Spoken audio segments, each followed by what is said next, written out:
Hello students, আমি সুমন ভৌমিক চলে এসেছি তোমাদের জন্য নতুন একটা ভিডিও নিয়ে। আজকের ভিডিওটা তোমাদের যারা বর্ধমান ইউনিভার্সিটির ফার্স্ট, থার্ড এবং ফিফথ সেমিস্টার এক্সাম দিতে চলেছ গ্র্যাজুয়েশনে, তাদের প্রত্যেকের জন্য খুব গুরুত্বপূর্ণ হতে যাচ্ছে।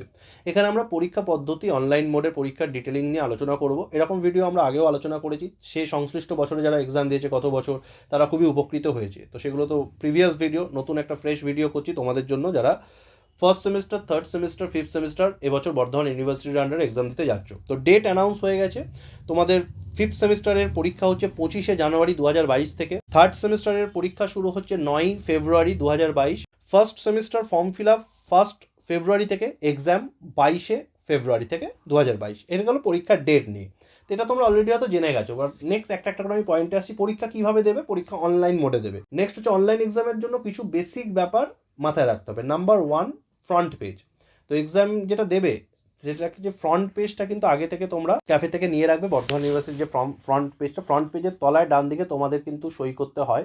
তো তলায় ডান দিকে সিগনেচারটা করে রাখবে, নাহলে কিন্তু খাতা ক্যান্সেল হয়ে যায়। কারণ তোমাদের উপরে ফ্রন্ট পেজের ডান দিকে তলায় সই করতে হবে। 2 নম্বর হচ্ছে A4 size paper. A4 size paper কিন্তু যত পারবে বেশি করে কিনে রাখবে। এক একটা যারা অনার্সে বিশেষ করে ক্যান্ডিডেট, তাদের কিন্তু প্রচুর লিখতে হবে।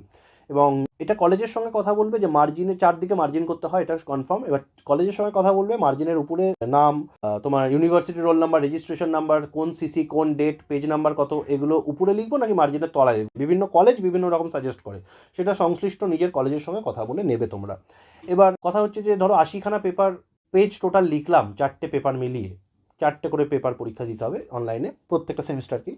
তা 80টা পেজে কীরকম roll number, university roll number, registration number, CC কত, এগুলো লিখবো? 80বার লেখা সম্ভব? ওটা করবে না। আমি তোমাদের ভালো বুদ্ধি দিতে পারি। একটা পেজে বেস্ট হাতের লেখায় পরিষ্কার করে লিখবে, তারপর সেটাকে যত কপি তোমার মনে হয় পরীক্ষা হতে পারে তত কপি জেরক্স করে নিলে। সেক্ষেত্রে জেরক্সের পেজও তুমি প্রোভাইড করে দিলে, তখন জেরক্সের রেটটাও কম পড়ে যাবে। যে হাতের লেখা একবার লিখেছো সেই হাতের লেখা সব কটা হয়ে যাচ্ছে। একবারই মার্জিন টানতে হচ্ছে, একবারই লিখতে হচ্ছে, বাকিটা সবটাই পেয়ে যাচ্ছ। এটা একটা সহজ বুদ্ধি। তাহলে তোমার হয়ে গেল ফ্রন্ট পেজে নাম লেখা, ফ্রন্ট পেজ ক্যাফে থেকে প্রিন্ট আউট বার করা, সেটা পরীক্ষার কয়েকদিন আগেই পাবে, সেটা এখন চাইলে পাবে না। আর ফ্রন্ট পেজে নাম লিখে রাখা, সই করা, এবং তোমার মার্জিনের উপরে, মার্জিনের উপরে registration number, roll number, this things are done. এগুলো মিটলো। নেক্সট আসছে পরীক্ষা হবে 5 নম্বরের প্রশ্ন 6টা লিখতে হবে, 10 নম্বরের প্রশ্ন 3টে লিখতে হবে প্রত্যেকটা পেপারে। 5 6 30, 3 10 30। 5 নম্বরের নোটের সাইজ কত করবে? ম্যাক্সিমাম 2 পাতা, তার বেশি নয়। মিনিমাম 1 পাতা থেকে 1.5 পাতা। 10 নম্বরের নোটের সাইজ চেষ্টা করো 3 পাতা বা তার বেশি করা। তার কম 10 নম্বরের নোট খুব বাজে দেখতে লাগে, খুব কম, মানে ইনকমপ্লিট লাগে। 3 পাতা মিনিমাম, ম্যাক্সিমাম 5 পাতা, 5.5 পাতার মধ্যে, তার বেশি আবার যেও না, শেষ করতে পারবে না। পিডিএফ মেকিংয়ের জন্য ভালো পিডিএফের অ্যাপ নামিয়ে রাখবে তোমরা।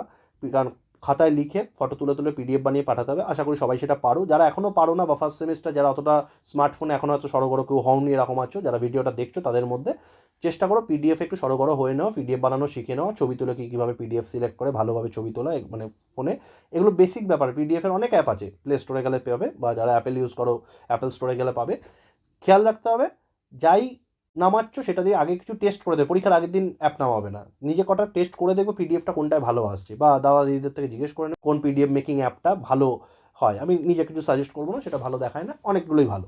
আচ্ছা, নেক্সট আসছে আর একটা ব্যাপার, নোটস। 5 নম্বরের আর 10 নম্বর লিখবো, তাহলে 2 নম্বরের নোটস লাগছে না। কিন্তু চেষ্টা করো 5 আর 10 নম্বরের নোটস যেন খাতায় থাকে, তোমাদের ফোনে না থাকে।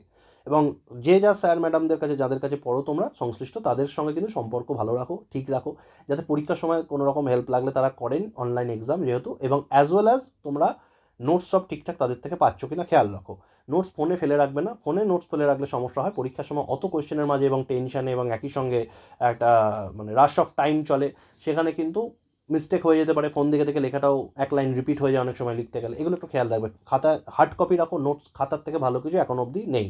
তুমি হার্ড কপি দেখে দেখে লেখো। যেহেতু ওপেন দেখে দেখে লিখতে, কেউ যেন ভেবো না যে দেখে দেখে লিখতে বলছে বাবা, এরকম কিছু নেই। ইউনিভার্সিটি তোমাদেরকে দেখবে নোটিফিকেশনে বলবে ওপেন বুক এক্সাম, দেখেই লিখবে। অনলাইন কেউ না দেখে লেখে না, মানে এত সৎ কাউকে আমি চিনি না অন্তত আমার জীবনে। আর রইল বাকি তোমার নোটসের ব্যাপার, পুরো মিটে গেল। পরীক্ষা টাইমের মধ্যে শেষ করবে এমন নয় কিন্তু। যারা ফার্স্ট সেম দিচ্ছ, যারা থার্ড সেম দিচ্ছ, তারা ফার্স্ট সেম অলরেডি অনলাইনে দিয়েছো। যারা ফিফথ সেম দিচ্ছ, তারা থার্ড সেম অনলাইনে অবভিয়াসলি দিয়েছো। তারা ফার্স্ট সেম অফলাইনে প্রথম দিয়েছিলে, যারা এখন ফিফথ সেম। যারা এখন ফার্স্ট সেম, তারা জীবনের প্রথম অনলাইন এক্সাম ইউনিভার্সিটি বা কলেজ লেভেলে দিতে চলেছো। তাদের মাথায় রাখতে হবে একটা জিনিস, যে এটা কিন্তু শুধু পরীক্ষাটা ঘরে বসে দেবে, বাকি খাতা দেখা বা পদ্ধতি সব এক। ফলে টাইমটা ম্যানেজ করবে। কিন্তু এরকম কিছু ব্যাপার নেই যে আমি অনলাইন দিচ্ছি মানে সারাদিন বসে লিখবো বা 5 ঘন্টা 6 ঘন্টা ধরে লিখবে, একদম নয়। কিন্তু একটা টাইমের পর খাতা জমা দিলে কিন্তু খাতা অনেক পরীক্ষক চাইলে তোমার খাতা নাও অ্যাকসেপ্ট করতে পারে, সে ক্লোজ করে দিতে পারে।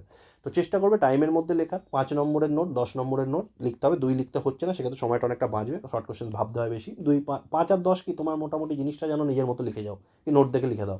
Last but not the least, যেটা তোমাদেরকে অবশ্যই আমি মনে করাবো, যে তোমাদেরকে একদম পরীক্ষার জন্য যেটা সব থেকে বেশি দরকার হবে তোমাদেরকে মনে রাখতে হবে, সেটা হচ্ছে হাতের লেখা। তুমি পিডিএফে নোট পাঠাচ্ছ মানে তোমার হাতের লেখা পরিষ্কার হতে হবে, তোমার কাটাকুটি করলে চলবে না, আর তোমার বানান ভুল চলবে না। কারণ তুমি পরীক্ষকরা ধরেই নেবেন তুমি কিছু না কিছু দেখে নোটটা লিখেছো, ফলে তাতেও বানান ভুল, তাতেও হিজিবিজি কাটাকুটি, তাতেও হাতের লেখা খারাপ, বোঝা যাচ্ছে না, তোমার কিন্তু মার্কস ভালো আসবে না। এটা বিশেষ করে ফার্স্ট সেমকে উদ্দেশ্য করে বলা। থার্ড সেম ফিফথ সেমরা ব্যাপারগুলো জানে, তারা already experienced of how an online exam occurs, তারা ব্যাপারটা জানে। কিন্তু in case of or for the case of first sem candidates, they don't know the entire process of online exam, so they should remember that their handwriting must be clear and fine. They should never make any blunders in exam paper. You cannot afford to make your exam paper dirty. নোংরা করতে পারবে না, পরিষ্কার লিখবে, কাটাকুটি করবে না, বানান ভুল করবে না, হাতের লেখা ভালো লিখবে। পিডিএফটা দেখতে যত ভালো লাগবে, যদিকতায় ববিকতায় যেটা হাতের লেখা দেখতে ভালো লাগবে সে নাম্বার পাবে। যার হাতের লেখা যতই বেশি লেখো ভালো লেখো, হাতের লেখা দেখতে খারাপ লাগবে, নাম্বার পাবে না। হাতের লেখায় জোর দাও। তো এই হচ্ছে মোটামুটি ডিটেলিং দিলাম আমি অনলাইন এক্সামে। তোমাদের যদি অনলাইন এক্সাম সম্পর্কে আর কোনো প্রশ্ন থাকে, তোমরা আমাদের কমেন্ট বক্সে, অবশ্যই ভিডিওর কমেন্ট বক্সে যাও, কমেন্ট করো, যত বেশি পারবে কমেন্ট করো, তাহলে ইন্টারাকশন ভালো হবে। আমি নিজে পার্সোনালি আনসার করি কমেন্টে। আর ভিডিওটা যারা অনলাইনে এক্সাম এবার ফার্স্ট সেম, থার্ড সেম এবং ফিফথ সেম বর্ধমান ইউনিভার্সিটির যে কোনো কলেজ থেকে দিতে চলেছে, তাদেরকে একটু কাইন্ডলি ভিডিওটা শেয়ার করো, যাদের কাজে লাগবে। ভিডিওটা কাজে লাগবে তোমার মনে হলে তোমরা লাইক করো, এবং চ্যানেলটা এখনও না সাবস্ক্রাইব করা হয়ে থাকলে সাবস্ক্রাইব করো। Thank you, best of lakh.